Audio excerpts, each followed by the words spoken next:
জানি তিনি 5 ওয়াক্ত নামাজ কালাম পড়েন, আবারও গানের শিক্ষক নিয়োগ প্রদান করবার জন্য উঠে পড়ে লেগেছেন। সূরা ফাতিহা অনেকে পড়তে পারেন। এদেশের অধিকাংশ মানুষ মুসলমান।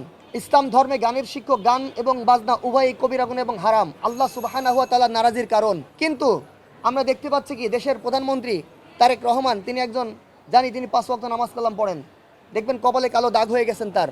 তিনিও জানেন গানের শিক্ষক নিয়োগ দেওয়া হারাম এবং কবিরা গুনাহ। উপরন্ত প্রাথমিক ও গণশিক্ষা বিষয়ক প্রতিমন্ত্রী জনাব ববি হাজ্জাজ মহোদয়, তিনিও জানেন গানের শিক্ষক নিয়োগ দেওয়া হারাম এবং কবিরা গুনাহ।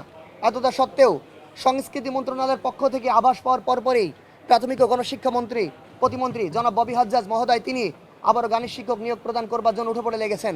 আমরা ধিক্কার জানাই এবং এর বিপরীত প্রতিক্রিয়া জ্ঞাপন করি।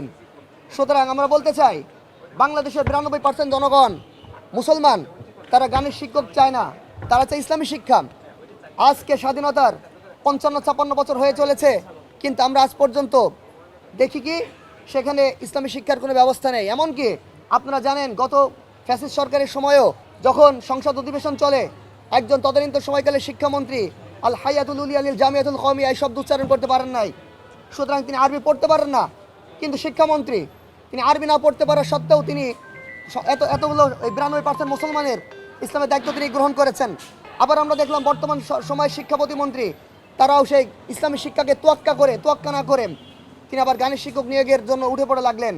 আমরা ধিক্কার জানাই। দেখবেন তাদের কাছে গেলে দেখবেন সূরা ফাতিহাও অনেকে পড়তে পারেন আমাদের নেতাকর্মীরা, কিন্তু সূরা ফাতিহাও না পড়তে পারা সত্ত্বেও তারা কিনা আবার পরবর্তীতে ইসলামের ব্যাখ্যা বিশ্লেষণ শুরু করে, সেখানে ইসলামী শিক্ষার রহিতকরণ করে, সেখানে আবার গানের শিক্ষক নিয়োগ প্রদান করার চেষ্টা করে।